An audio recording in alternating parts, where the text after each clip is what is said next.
Merci d'être avec nous pour cette deuxième journée de Futurapolis. Merci aussi d'avoir été stoïque face à cette boucle. Voilà, vous avez été très courageux, ne serait-ce que pour ça. À la fois venir un samedi matin et supporter la boucle du point, déjà, ça fait 2 bons points, si j'ose dire. Donc, on se retrouve dans ce cadre toujours aussi agréable du Quai des Savoirs.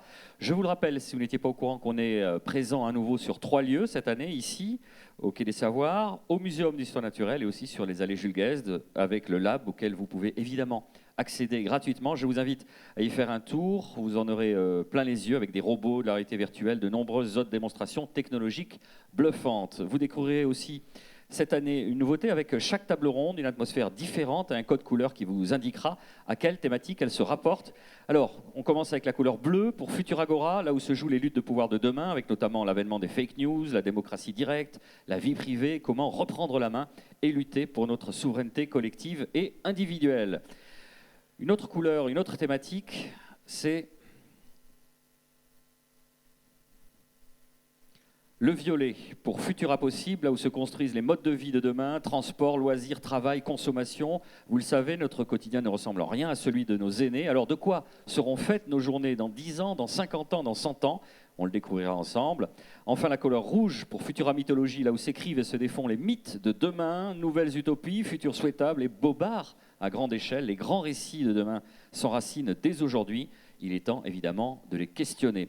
Je vous invite à nouveau à nous solliciter, à intervenir, à échanger avec nos invités via le hashtag Futurapolis sur Twitter et via, évidemment, le Facebook du Point, où nous diffusons tout cela en live. Et vous aurez le loisir, évidemment, de poser vos questions à l'issue de chaque table ronde.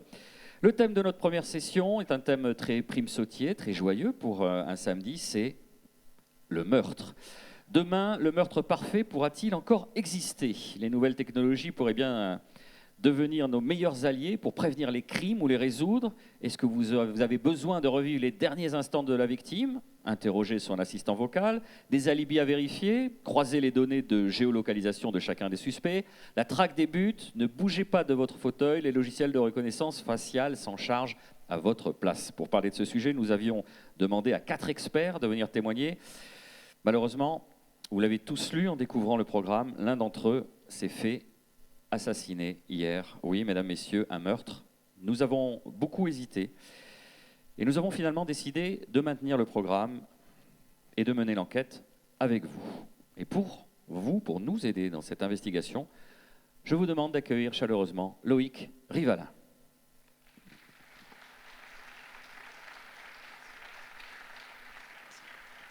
Merci Boris. Et merci d'avoir maintenu, merci à vous d'être venu et merci d'avoir maintenu la conférence parce que c'était une décision difficile à prendre, hein, on peut le dire. Oui, malgré notre tristesse non feinte, on a eu de nombreuses discussions et vous connaissez l'adage, the show must go on, donc à vous de jouer, Loïc. Oui, ça va pas être évident.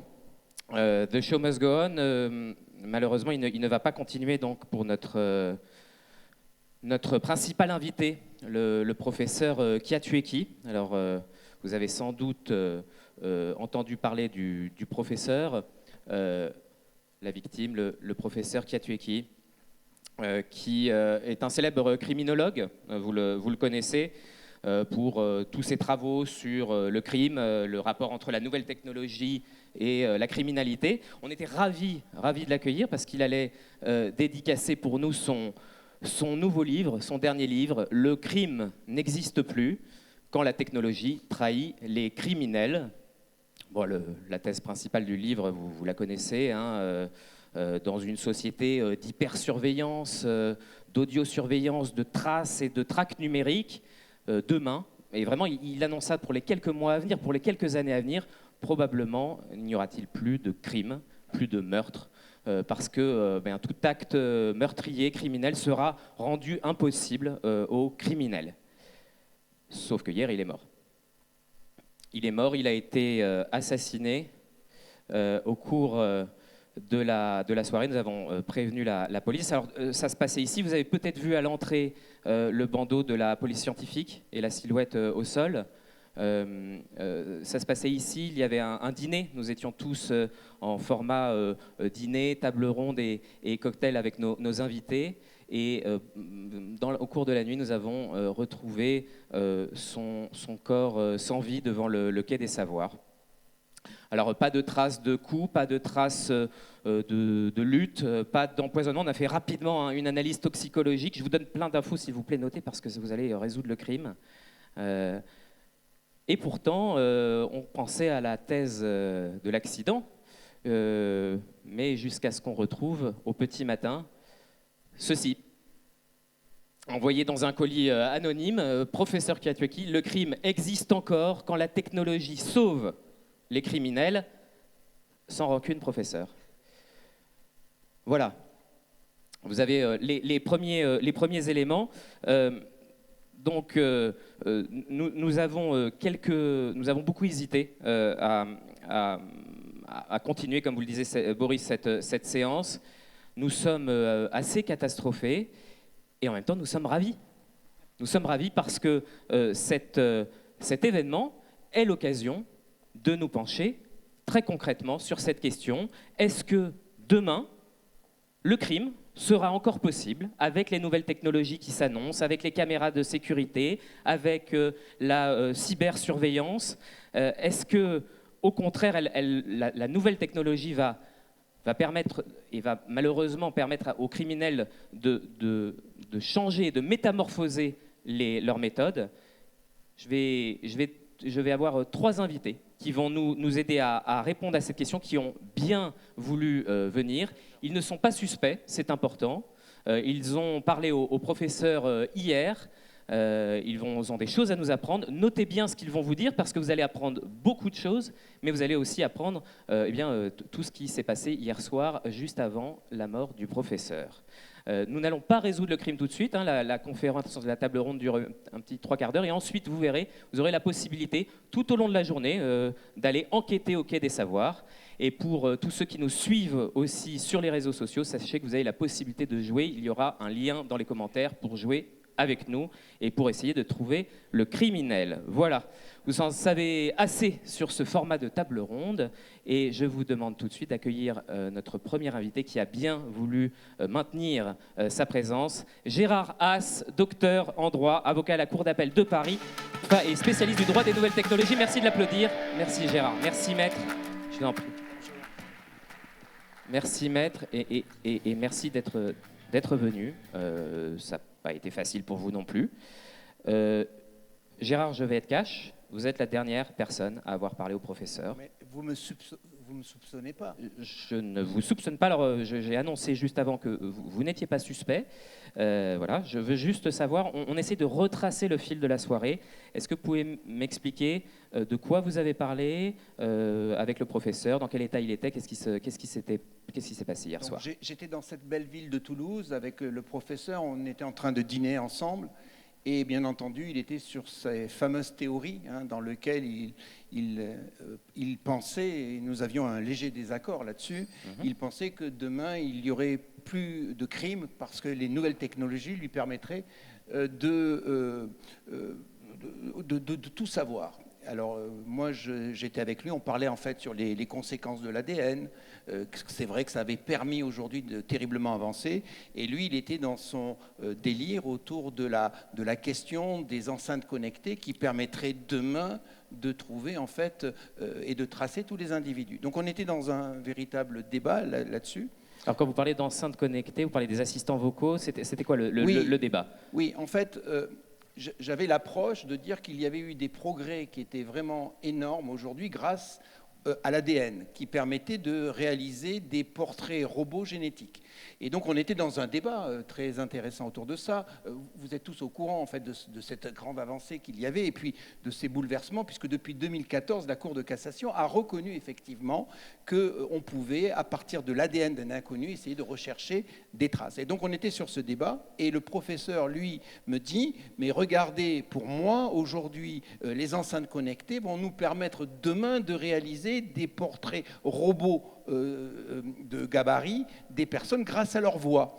Et il me disait déjà, vous avez des enceintes connectées qui sont partout dans les maisons, nous avons des objets connectés qui sont partout, et on pourra entendre ce qui se passe. Et il était dans ce débat en disant on va pouvoir reconstituer des scènes de crime et même meurtres anticiper.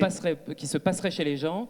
Et il y a eu des cas dans l'actualité. Il y a eu des cas dans l'actualité où c'est arrivé aux États-Unis, je crois. Mais oui, effectivement, c'est arrivé. Vous savez, d'abord, il y a le piratage, la cybercriminalité, aujourd'hui, grâce à toutes les photos sur Instagram, grâce en fait aux enceintes connectées, reconstituent des voix et se font passer pour des personnes. Mais j'étais en train de lui dire, mais professeur, une voix n'est pas une personne, c'est peut-être une imitation. Que va-t-il se passer derrière ça? Il me disait, non, les produits seront suffisamment sophistiqués pour qu'on puisse déterminer réellement, comme le fait l'ADN, les voix de demain. Voilà, c'était ce grand débat sur lequel on avait. Après, il y a quand même un problème d'accès aux données, c'est-à-dire que l'ADN, on ne peut pas tout un chacun avoir accès à l'ADN. Il faut, pour la voix, est-ce qu'on peut aller on a derrière vous une image de l'enceinte d'Amazon qui a été témoin d'un meurtre, je crois que c'était en 2018. Il y a eu d'autres cas en 2015 aux États-Unis. Absolument. Qu'est-ce qu'on fait de ces données? Comment on ne peut pas rentrer dans la machine? Justement, c'était là le débat, et c'est là où il a commencé un petit peu à s'énerver. Je lui ai dit, en aucun cas, des micros ne peuvent être des mouchards. Et donc lui, il était dans cette idée de dire, mais finalement, on va pouvoir demain, et regardez ce qui s'est passé, puisqu'on va pouvoir entendre ce qui s'est passé, on va pouvoir reconstituer les pièces, l'atmosphère, les débats qui ont eu lieu, et on pourra savoir ce qui s'est passé. Et effectivement, il y a une affaire récente aux États-Unis, grâce en fait à une enceinte Amazon, Alexa, on a pu savoir ce qui s'était passé, ce qui veut dire qu'en permanence, on est sur écoute. Et donc, c'est un problème et un enjeu sur nos libertés fondamentales. Ce que ne disent pas d'ailleurs forcément les constructeurs, que ce soit Amazon, Google, qui disent qu'on réagit uniquement au stimulus Siri, Google, les mots, et pourtant, on est capable potentiellement d'entendre tout ce qui se passe dans une maison qui a ces enceintes? Absolument, on pense, on est en écoute permanente 24 heures sur 24. Les opérateurs nous disent, mais non, c'est juste pour voir des mots, et on saisit que des mots, et l'enregistrement est fait de manière éphémère, mais ce n'est pas tout à fait exact, puisqu'on a pu retrouver une scène de... Mais c'est génial ça pour vous, vous êtes avocat, vous plaidez des cas, alors vous n'êtes pas avocat au pénal, mais dans les affaires criminelles, mais vous allez pouvoir, comme ça, saisir les données, ça marche? On va demander un accès, en fait, à ces informations, et bien entendu, il risque d'y avoir des résistances de la part de ces opérateurs, mais c'est un véritable enjeu. Et donc, c'était la théorie de ce professeur qui disait, mais demain, nous serons tous sur écoute, et sur lequel j'avais beaucoup de réserves, en lui disant, en tout cas, l'État, aujourd'hui, en France, avec le règlement général de la protection des données, c'est quelque chose qui ne peut pas se faire comme ça, et seul un juge peut autoriser des écoutes. Voilà, c'était ça en fait notre grand débat. Mais est-ce qu'un juge aujourd'hui en France a le droit d'aller interroger un de ces GAFAM aux États-Unis et d'aller chercher les données? Et est-ce que c'est facile? Est-ce que ça existe? Alors c'est un vrai enjeu, c'est-à-dire qu'on peut, c'est pas dit qu'ils coopèrent, et donc la coopération se fait toujours, ils sont toujours réticents. Rappelez-vous que Apple a refusé de donner l'adresse IP d'une personne au FBI parce qu'il voulait garder la confidentialité. Donc c'était le débat que l'on avait avec le professeur, et cette idée de dire que demain il y aura plus de crimes, pour moi était choquant. Vous n'y croyez pas? Non, je n'y croyais pas. Et alors, vous êtes très sceptique sur les thèses du professeur. On sent quand même un petit peu de... C'est un débat. Il a raison. On va pouvoir avancer dans ce qui est important. C'est demain le crime. Il y aura toujours des crimes, malheureusement. Mais en revanche, on pourra, en matière d'investigation, aller plus loin. Et donc, les enquêtes pourront être peut-être facilitées. Mais je ne veux pas d'une société à la Minority Report. Il y a d'autres cas de micros, parce que les enceintes vocales, on sait qu'on installe des micros chez soi. Il y a d'autres cas de micros où les utilisateurs ne savaient absolument pas qu'ils étaient sur écoute.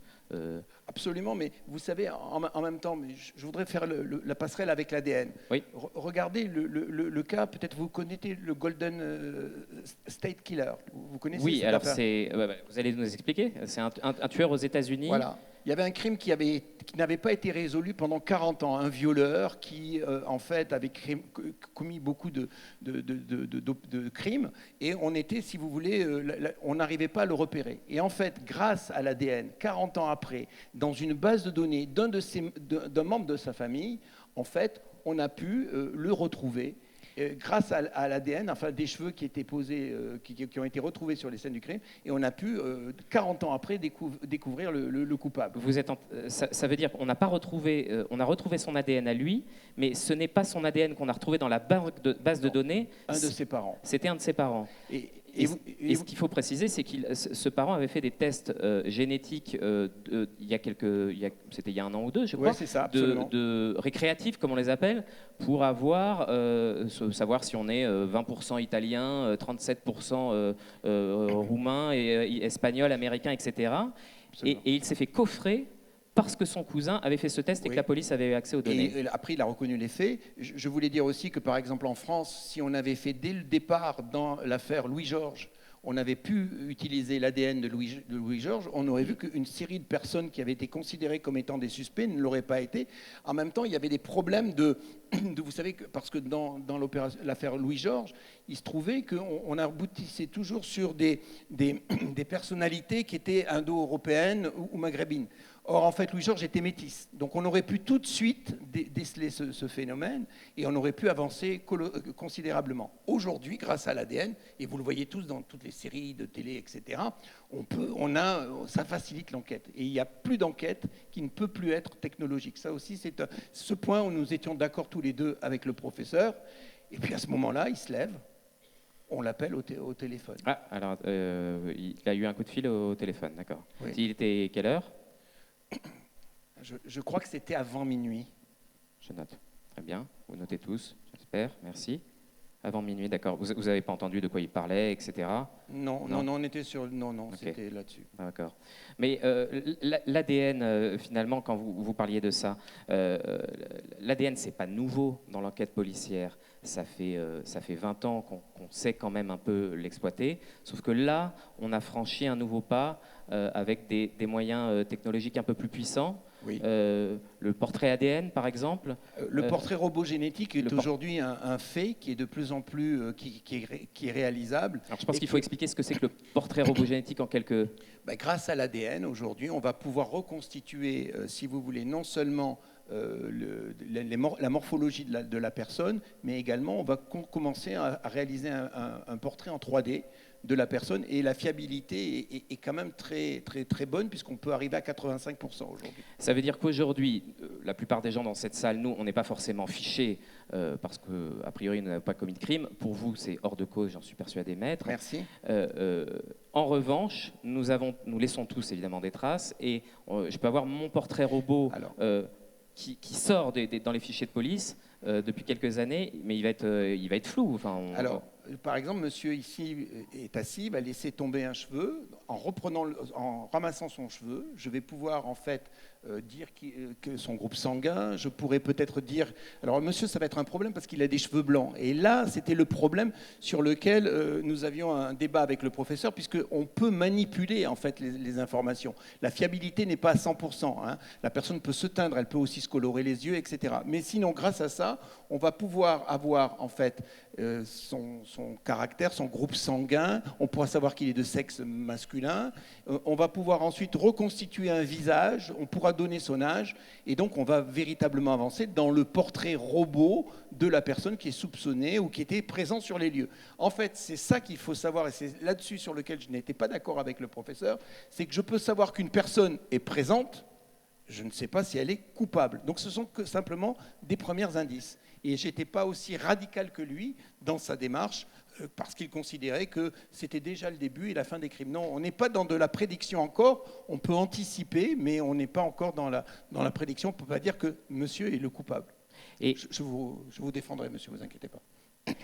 Et est-ce qu'on peut en savoir plus? Parce que là, on parle de traits physiques. Évidemment, on sait que l'ADN permet d'accéder aussi à des maladies. On peut savoir s'il y a des défauts, des caractéristiques particulières. Est-ce que la police et est-ce que vous, dans le métier du droit, vous avez le droit d'avoir accès à toute cette branche génétique ou on s'en tient à quelques traits physiques majeurs? Alors merci Loïc pour la question. Effectivement, aujourd'hui, on s'en tient, c'est quand même limité et c'est encadré. Hein, c'est encadré, mais forcément, les nouvelles technologies aidant, les procédés s'améliorant de plus en plus, on pourra aller de plus en plus loin.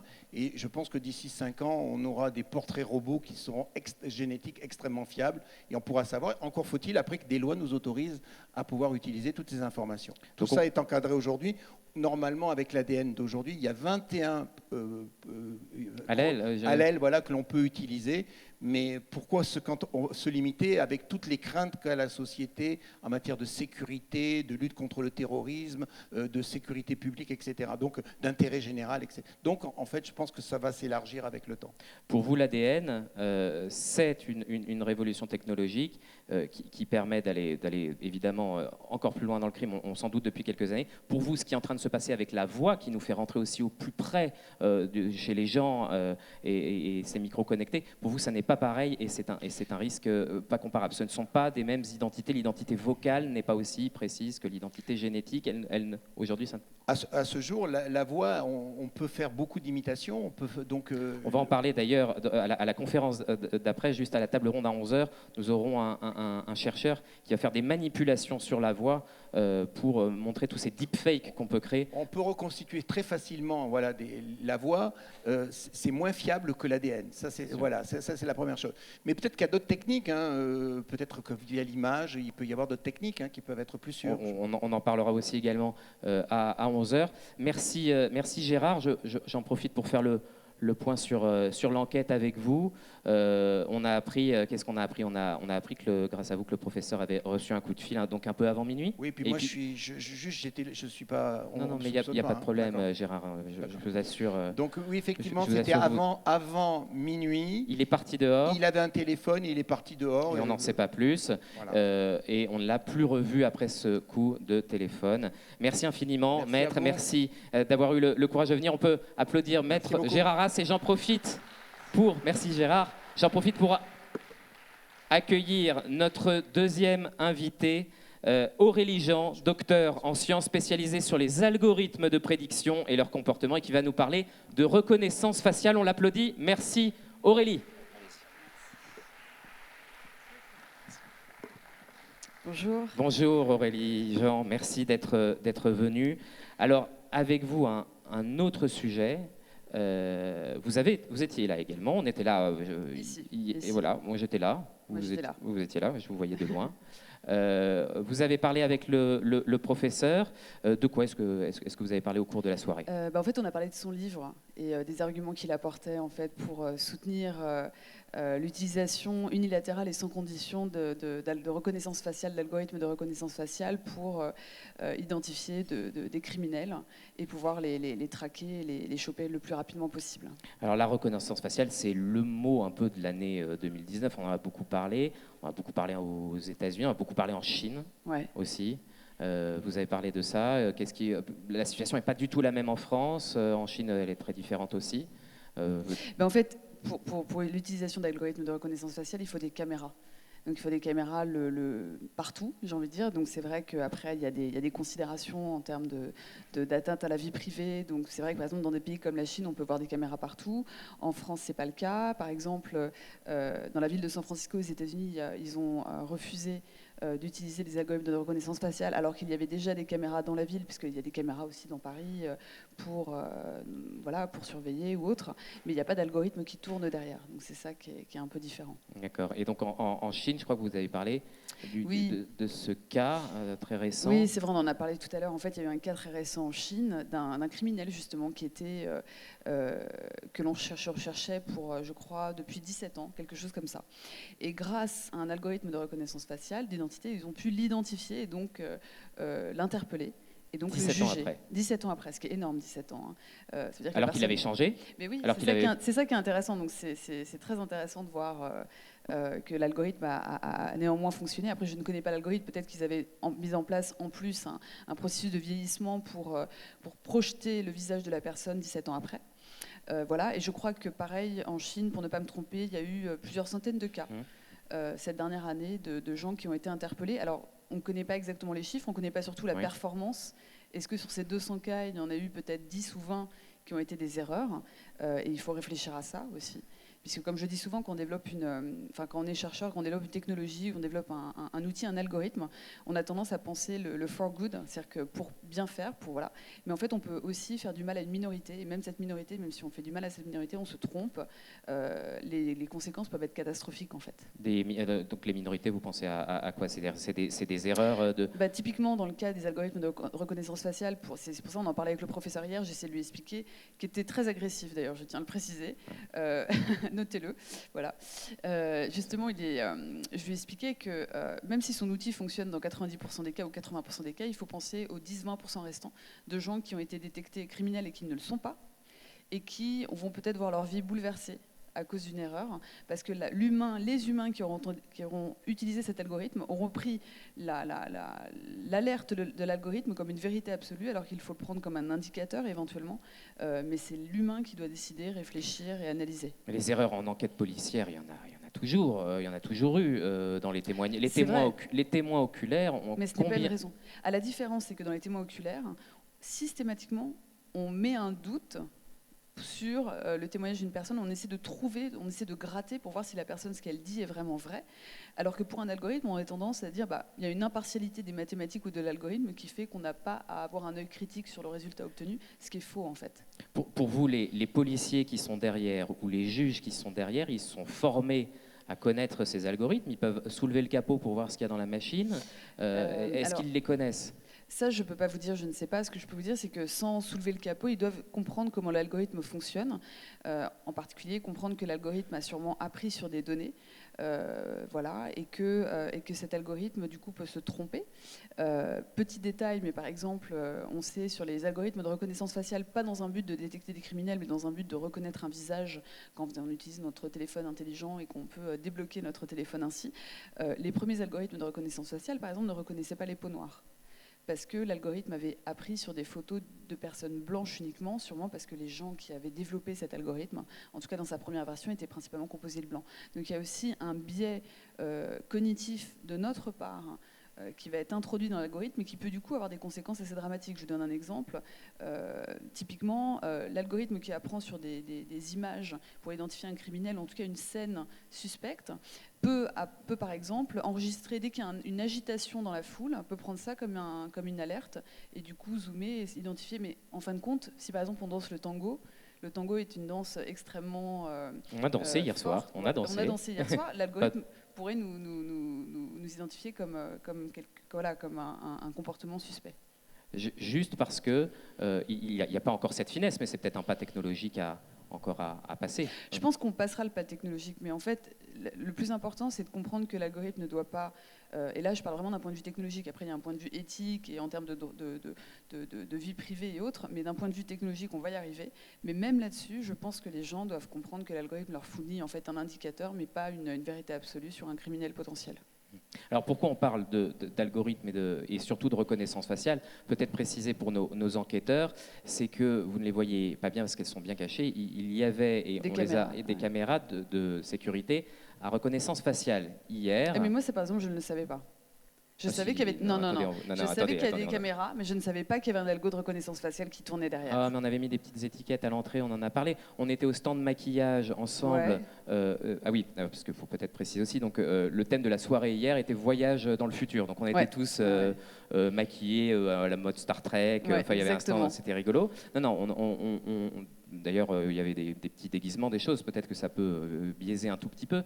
Ça biaise forcément. D'accord. Écoutez, ça fait partie. Alors, on va se pencher là-dessus, mais en tout cas, on avait prévenu. Voilà, il y avait ces caméras bon, c'est pas grave. On effacera les données. On est de toute façon en train de revoir les bandes. Mais ce qui est intéressant, c'est que on faisait en effet confiance à ce système de sécurité, et donc il n'est peut-être pas tout à fait au point, puisque les caméras ont défini et nous ont renvoyé le message qu'il n'y avait eu ce soir-là aucun comportement suspect. En fait, on a vu le professeur Kiatueki au sol derrière le quai des Savoirs, on l'a retrouvé. En théorie, si une personne tombe au sol, s'il y a une agression, s'il y a une lutte, en théorie, la caméra aurait dû le reconnaître. Là, ce n'est pas le cas. Elle parle d'aucun comportement suspect. Alors après, on peut s'interroger, qu'est-ce que c'est qu'un comportement suspect? Qu'est-ce que c'est qu'un comportement normal? Absolument. Mais Ça, c'est compliqué. Et encore une fois, il ne faut pas écarter le jugement de la personne qui utilise l'algorithme. Encore une fois, il ne faut pas déresponsabiliser les gens qui vont utiliser cet algorithme. S'ils ont une alerte d'un comportement suspect, il faut quand même qu'ils aillent regarder et qu'ils jugent par eux-mêmes. Au même titre, c'est pas parce que, enfin, ils peuvent aussi regarder les vidéos et juger par eux-mêmes s'il y a une. Oui, ce que va faire le. Voilà. Mais vous le dites assez souvent d'ailleurs, le personnel politique, le personnel policier, il faut que les personnes s'emparent et se forment à ces nouveaux outils. Sans devenir des scientifiques, on est d'accord. Le but n'est pas de comprendre le détail mathématique de l'algorithme, mais vraiment de comprendre ce qu'est un apprentissage, sur quelles données il a appris, de comprendre les risques de manière générale. Les risques, parce qu'encore une fois, voilà, un algorithme fait des erreurs, c'est normal, et l'impartialité des mathématiques n'a rien à voir avec ça. C'est tout simplement dû à des biais, à des erreurs d'échantillonnage de données pour apprendre, des choses comme ça. Donc, la question de la surveillance, c'est aussi la question de la furtivité en milieu urbain, c'est-à-dire que des caméras absolument partout, à reconnaissance faciale, c'est évidemment pour résoudre des affaires criminelles, c'est, on peut l'estimer, une bonne chose, en tout cas on peut, ou pas débattre dessus, mais voilà, il y a évidemment d'autres cas, on le voit à Hong Kong, on le voit dans plein d'autres pays, où la furtivité, on recevait hier Alain Damasio sur un autre mot qui va sans doute faire florès dans l'avenir, c'est celui de la furtivité, échapper au contrôle, c'est aussi un impact et un enjeu très important. Et c'est intéressant que vous disiez ça, parce que typiquement à Hong Kong, on voit des gens qui se maquillent pour tromper en fait les algorithmes de reconnaissance faciale. Donc on peut imaginer que les gens vont... On voit voilà, ils utilisent des lasers. Des masques, voilà, dès que quelqu'un enlève son masque ou doit, par exemple, aller démanteler une caméra de sécurité, tout le monde, ou être à visage découvert, tout le monde le couvre avec des parapluies. Les masques qui sont devenus maintenant récurrents. Ça, c'est un avenir possible de la reconnaissance faciale. Mais je pense que de toute façon, si les gens commencent à réagir ainsi, ils mettront après en avant leurs droits, leur liberté, et comme ça, il y aura un meilleur usage de ces outils, en tout cas en lien avec le respect. Je vous donne un exemple. Moi, une fois, j'ai pris l'avion récemment. C'était aux États-Unis, un vol en interne, et il y avait une reconnaissance faciale pour pouvoir accéder à l'avion, pour embarquer plus rapidement. Et j'ai dit au monsieur, je refuse de passer devant le... Non pas que je trouve ça hyper intelligent, et puis en plus, ça permet d'être beaucoup plus rapide, sauf que parce que j'ai le droit de refuser, j'ai demandé à refuser. Parce que je voulais tester le mécanisme, le processus de refus. Si vous avez 2 heures de retard dans l'avion, c'est à cause de moi, voilà. En général. Et le mec n'a pas compris, il m'a dit bah non, faites-le. Je fais non, j'ai le droit de dire non, donc je dis non. Et j'ai voulu tester le processus. Et en fait, je me suis rendu compte que la personne qui checkait les billets, donc avec la caméra, ne s'attendait pas à un refus. Donc ça fait réfléchir, c'est que même quand on met ça en place et qu'on sait qu'on a le droit de refuser, les gens ne sont pas prêts à ce que les gens refusent. Donc je trouve que c'est intéressant. Ça, c'était aux États-Unis. Ouais. Donc la Constitution, je ne sais pas si c'est au niveau de l'État, au niveau fédéral, permet... Ça, c'est au niveau fédéral, je pense. Permet... Pour les caméras, ça, je ne pourrais pas dire. Mais le refus, c'est fédéral. On a le droit. Et en France, ce genre de Alors, en France, je ne sais pas trop. Par contre, il y a un truc très important, c'est qu'en 2024, on a les JO à Paris, et je sais que c'est un gros sujet de discussion. La France a aussi une pression des autres pays, à savoir est-ce qu'on met en place des caméras et en tout cas des algorithmes de reconnaissance faciale, l'identification de mouvements de foule en lien avec ces caméras pendant les JO pour améliorer la sécurité. C'est une grosse discussion parce que même si on a confiance en l'État, on a confiance en les organismes qui vont s'occuper de ça, il y a aussi des risques de hacking.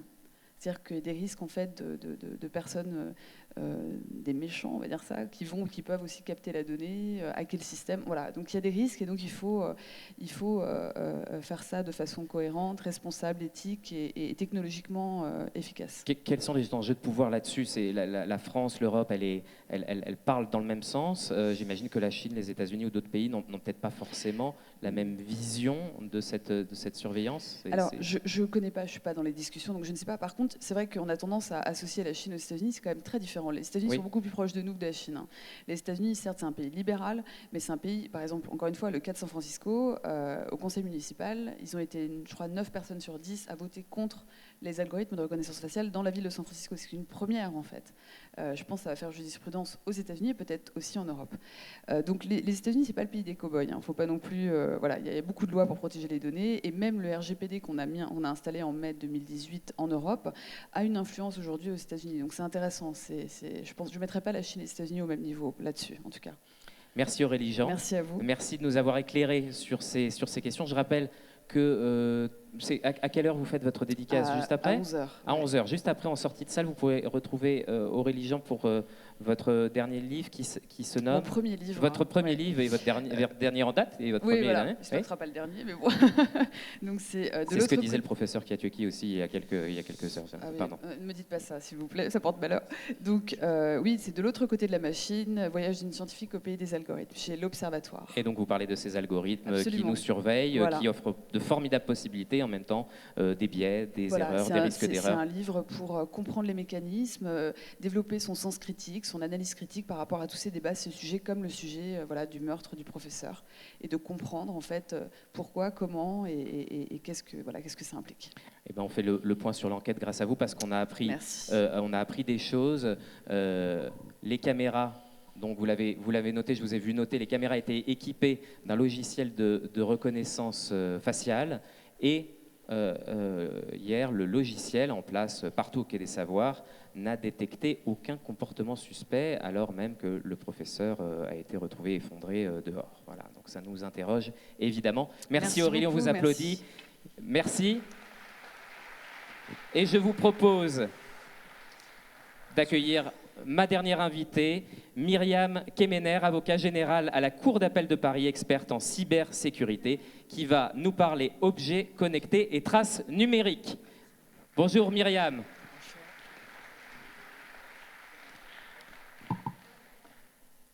Merci Myriam, vous aussi, d'être là.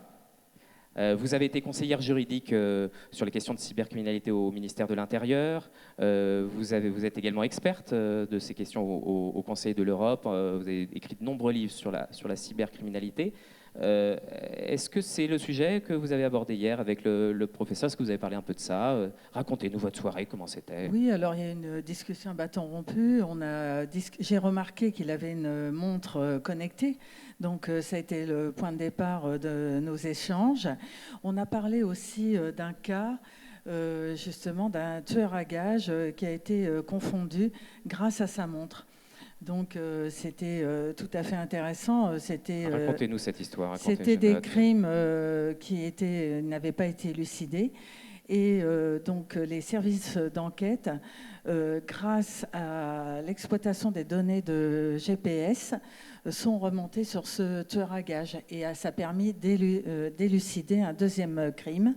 Et on s'est rendu compte, à travers l'exploitation de ces données GPS, que ce tueur à gages avait fait un repérage en vélo. Il circulait à proximité du lieu du crime. Donc c'est même pas le jour J, c'était avant, les jours d'avant. Il faisait Voilà. son jogging, il faisait son parcours des jours et des jours. Exactement. Et parce qu'il faisait tout le temps le même cercle, ça a alerté les Exactement. policiers sur ces Voilà. données. Et donc, suspectes. on a pu faire le lien entre le lieu du crime et ce repérage qui démontre à l'évidence la préméditation du geste. Et tout simplement parce qu'il avait assez bêtement, ou pas pensé, il avait sa montre avec lui qui était un véritable traceur. Il n'avait pas pensé, effectivement, et c'est souvent comme ça que les délinquants se font piéger, puisqu'il y a même eu le cas d'un jeune qui a commis des vols dans un magasin. Il a volé un certain nombre d'objets connectés et justement, grâce aux données de géolocalisation, ce jeune a fourni lui-même les preuves.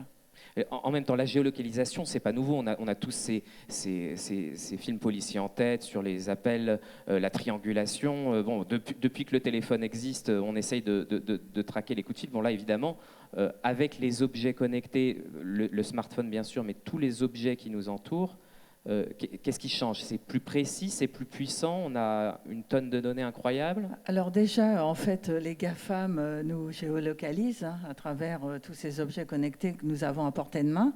Et sinon, au niveau des enquêtes, puisqu'on est dans le cadre d'une enquête sur un meurtre, les services de police peuvent avoir recours à la géolocalisation, qui est en fait l'interception en temps réel. Ce n'est pas du bornage, donc ça permet de suivre un individu ou suivre un véhicule en mettant une balise sous le véhicule, etc. Ça, Voilà. on le voit aussi dans les films, Oui. on y pense. Mais est-ce qu'on peut imaginer, est-ce que Gérard nous en parlait sur la voix, il nous disait tout à l'heure, on va aller interroger Google, on va aller interroger Amazon et leur demander au fait qu'est-ce qu'a enregistré l'enceinte vocale. Est-ce que c'est facile, vous qui travaillez sur ces sujets à la justice, est-ce que c'est facile d'aller toquer à la porte de Facebook pour dire eh oh, qu'est-ce qu'il a échangé sur Messenger, eh oh, Google, est-ce que vous pouvez me donner son historique?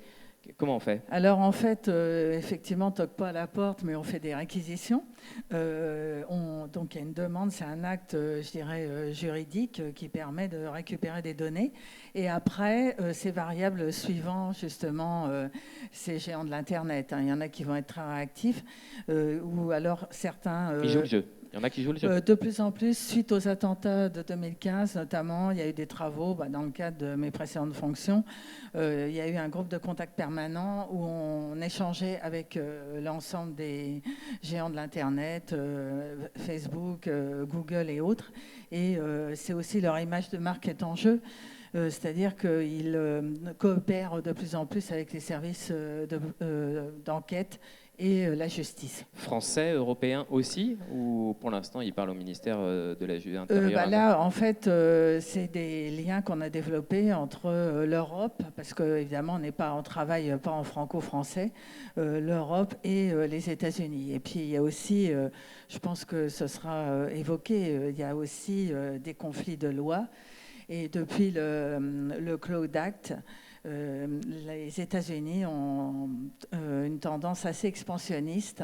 Qu'est-ce que c'est que le Cloud Act? Alors, le Cloud Act, c'est un texte fédéral qui permet aux États-Unis de récupérer toutes données, y compris si ces données sont hors du territoire américain. Toutes données d'entreprises américaines, même si, par exemple, des données seraient hébergées en Irlande. Voilà. Oui. Voilà. Et pourquoi ça, c'est problématique et pourquoi c'est nouveau? Disons que c'est un problème d'extranéité de l'application des lois américaines, et c'est pour ça que la France est en train, déjà le RGPD, le fameux règlement sur la protection des données personnelles, est déjà une réponse, c'est-à-dire qu'à partir du moment où des recherches sont faites et que, par exemple, une entreprise américaine a des activités en Europe, elle doit avoir un établissement sur le territoire français, territoire européen, pardon. Donc, on est dans des batailles juridiques actuellement. Qui peuvent aller loin. Et ça veut dire que moi, en tant que citoyen, on peut aller chercher mes données où qu'elles soient dans le monde. Alors, on sait qu'il y en a beaucoup qui sont hébergées aux États-Unis, puisque voilà, elles sont, mais y compris même sur le territoire européen. Je peux avoir l'État américain qui demande des données sans que l'Europe me protège ou sans que la France me protège. Et ces données peuvent transiter sans que j'en ai conscience. Oui. Bon, dans le cadre d'enquêtes précises, mais... Oui, c'est pour cette raison qu'effectivement, en ce moment, il y a des travaux pour réagir par rapport à ce Cloud Act. En fait, ils ont fait ça pourquoi? Ils ont fait ça pour accélérer les démarches. C'est parce que j'imagine que c'est quand même un peu long, les demandes, comment on appelle ça, les réquisitions et les demandes pour récupérer les données, effectivement. Alors, il y a plusieurs procédures. Pour schématiser, c'est assez complexe. Il y a cette fameuse entraide pénale internationale qui est beaucoup trop longue ou est extrêmement réactif face au numérique. Il y a des accords bilatéraux qui se développent de plus en plus. Et d'ailleurs, c'est le cas des États-Unis qui ont ratifié la Convention de Budapest, qui est le seul traité international en matière de lutte contre la cybercriminalité. Et dans ce cadre, il y a une disposition qui permet de demander le gel de données. Par exemple, suite à un crime, si les services sont vraiment réactifs, c'est le cas de plus en plus, ils demandent à une autorité étrangère de geler les données qui vont ensuite être exploitées. Donc, c'est fondamental. Parce que les données ne sont pas conservées éternellement, et c'est pour ça? Alors, les durées de conservation de données sont variables suivant les États. Par exemple, en Europe, c'est de 6 mois à 2 ans. Aux États-Unis, c'est variable suivant les géants de l'Internet. Les États, ou selon les entreprises. Il y en a qui vont garder 90 jours. Donc, c'est une course contre la montre, en fait. Une enquête judiciaire, une enquête pénale. Ça s'est accéléré avec ces données numériques. Il faut aller beaucoup plus vite qu'avant. Oui, parce que il n'y a pas que la lutte contre la cybercriminalité. En fait, toutes les affaires. Bon, là, par exemple, on parle de meurtre, les affaires financières. Maintenant, tout passe par le numérique. Donc l'enquête, elle doit être accélérée et il faut récupérer ces données qui finalement sont des indices numériques qui vont permettre après de caractériser une infraction. Et les policiers ils sont formés à ça? Vous travaillez à la justice, les avocats, les procureurs, les policiers, ils sont formés? Alors, ou... oui, alors disons que les formations s'accélèrent. Au niveau police-gendarmerie, il y a ce qu'on appelle des investigateurs en cybersécurité. Au niveau gendarmerie, il y a ce qu'ils appellent officiers de police judiciaire NTEC. De plus en plus, on a aussi les douanes. En matière de cybercontrefaçon, les douanes font des investigations dans le dark web. Ils creusent dans le dark web. Et creusent dans le dark web en utilisant une procédure assez récente, mais qui s'est développée, d'infiltration ou d'enquête sous pseudonyme. Donc, c'est un stratagème légalisé. Les policiers ou les douaniers vont se faire passer pour des dealers. Pour des dealers et font un travail d'approche, justement, peuvent échanger de la drogue, des photos, etc., des faux papiers. Tout ce qu'on voyait, voilà. Mais de manière numérique sur... Oui, alors c'est vrai que ces dernières années, on commence à avoir de très belles affaires qui aboutissent et c'est des investigations dans le dark web. Est-ce que vous êtes d'accord avec le professeur Kiatueki quand il disait « mais demain, mais ça y est, c'est déjà le cas, les GAFAM sont plus puissantes que la police française et elles vont avoir des moyens d'investigation plus précis que nos pauvres policiers ». C'est comme ça qu'il l'écrivait. Alors, je ne dirais pas pauvres policiers, parce qu'il y a véritablement des services spécialisés, il y a un office dédié à la lutte contre la cybercriminalité, il y a une montée en puissance de ces services, mais c'est vrai qu'il est grand temps de réagir parce que les GAFAM ont quand même pris le pouvoir. Actuellement, on parle de souveraineté numérique au niveau européen, mais la souveraineté, elle est quand même assez écornée. Donc, je ne suis pas totalement d'accord avec les propos du professeur, mais il y a une montée en puissance, mais il est grand temps de réagir. Vous avez parlé d'autre chose avec le professeur, parce que de manière générale, au-delà il y a tous les objets connectés qui nous entourent. Bien sûr, c'est vrai que les objets connectés maintenant sont extrêmement courants, quel que soit le domaine d'activité. On a discuté des objets connectés au niveau des hôpitaux, parce qu'il y a eu récemment un certain nombre d'hôpitaux qui ont été piratés et à qui on a demandé des rançons. Ils ont reçu des ransomware. En fait, c'est un malware, un logiciel espion qui va paralyser l'activité il y a des enjeux véritablement de santé publique et même de vie ou de mort pour les patients qui se retrouvaient dans un hôpital piraté. Donc on a discuté pas mal de ces aspects-là. Également des attaques, les objets connectés souvent ne sont pas sécurisés. On parle de privacy by design, c'est-à-dire les objets connectés qui, dès la conception, doivent résister aux attaques. Et en fait, c'est pas du tout le cas. On a discuté aussi, il y a eu des cas, des entreprises qui ont démontré qu'un pacemaker pouvait être piraté. Donc là, ça peut entraîner la mort du patient. Et voilà. Et comment réagit le professeur quand Alors justement, j'ai remarqué, j'ai compris, vu son angoisse, qu'il a lui-même été porteur d'un pacemaker. D'accord. Voilà. Ok, je note, ça m'intéresse. Ouais. Du coup, les objets connectés, il y a aussi les objets connectés du quotidien. Je me rappelle, il y a quelques années, d'ailleurs, ça fait écho à ce que disait Gérard sur une poupée qui enregistrait, dont on avait caché un micro. Alors là, pour le coup, on avait caché un micro à l'intérieur, mais on ne va pas revenir sur le débat sur la voix, mais il y a plein d'autres applications, plein d'autres objets qui échangent le four de votre cuisine. Est-ce que potentiellement, ce sont des manières de rentrer chez vous, d'apprendre des données, peut-être de fomenter un crime, d'avoir de la data, de la vidéo. Bien sûr, il y avait le réfrigérateur connecté, effectivement. Toutes ces données, en fait, c'est des réceptacles de données, les objets connectés. Donc après, il y a une exploitation qui peut être faite à des fins d'enquête ou alors à des fins, je dirais, pour nuire à une personne. Ça peut être aussi la possibilité après de faire du chantage à l'égard de différentes personnes. Et ça peut permettre aussi d'éluder des crimes ou de disculper des personnes. Donc, d'ailleurs, j'ai eu l'occasion de travailler sur sécurité et objets connectés. Les services d'enquête, et ça nécessite une formation, il faut, sur une scène de crime, ramasser tous les objets connectés et tous les supports numériques, c'est fondamental. Merci beaucoup Myriam pour ces précisions. Je vous demande, on va faire avant de vous raccompagner, on va faire le point quand même sur tout ce que vous avez appris, parce que vous avez appris beaucoup de choses. Grâce à vous, nous avons appris que le professeur portait une montre connectée, et nous avons appris qu'il portait un pacemaker. Il a l'air très transhumaniste 2.0, ce professeur. J'espère qu'on va pouvoir retrouver ces données, ou que vous allez pouvoir retrouver ces données. Merci Myriam, je vous remercie. On se retrouve après, on essaye de mener l'enquête ensemble. Et nous, on va faire le point. On va faire le point sur cette enquête. Alors là, vous avez normalement noté quelques éléments. Et ça va être à vous.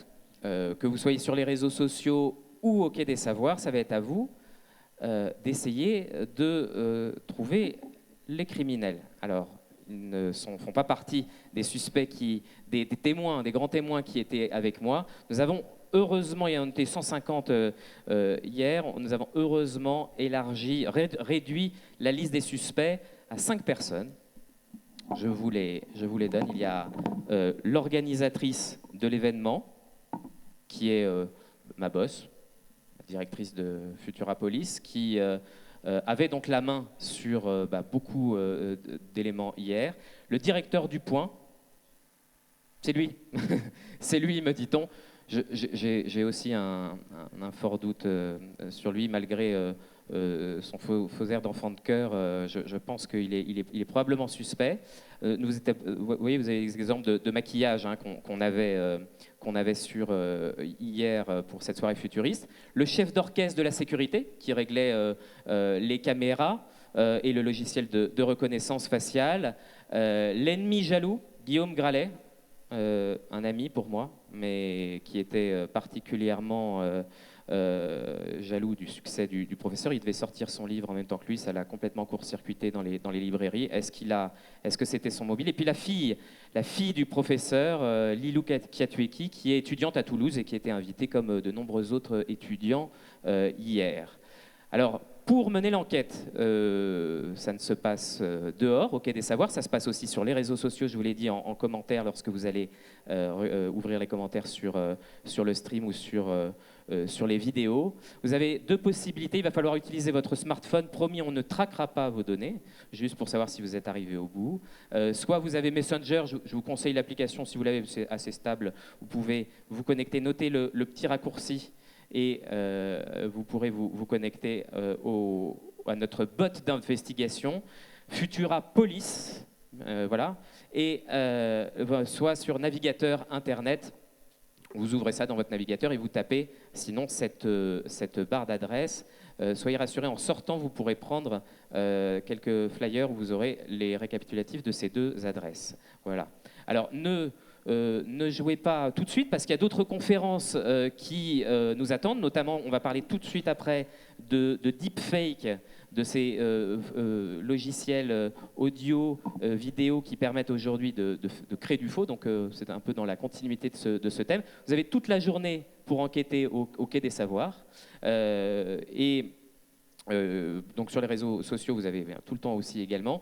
Et vous pourrez ensuite gagner pour le gagnant un an d'abonnement au Point pour le gagnant qui sera tiré au sort. Voilà, je crois que j'ai tout dit. Vous en savez assez sur cette enquête. Je prends juste mes notes pour remercier Olivier Paquet, qu'on embrasse très fort, qui n'a pas pu être là et qui nous a beaucoup aidé dans la préparation. Et je vous remercie d'avoir suivi cette table ronde un peu particulière. Boris, je ne sais pas si vous êtes non loin dans la salle, je vais vous rendre la main. Vous êtes là, Boris. Boris, vous avez un doute vous avez une idée sur... Ah, moi je sais, non, mais vous le savez. Les indices étaient grossiers. Hein, on va pas se mentir. J'ai tout de suite trouvé que voilà. Oui, vous êtes tout occupé, oui. Non, non, c'était. Merci beaucoup. Merci de réserver un tonnerre d'applaudissements à nos invités. Et dans une moindre mesure à Loïc Rivalin. Merci Loïc. Merci Boris.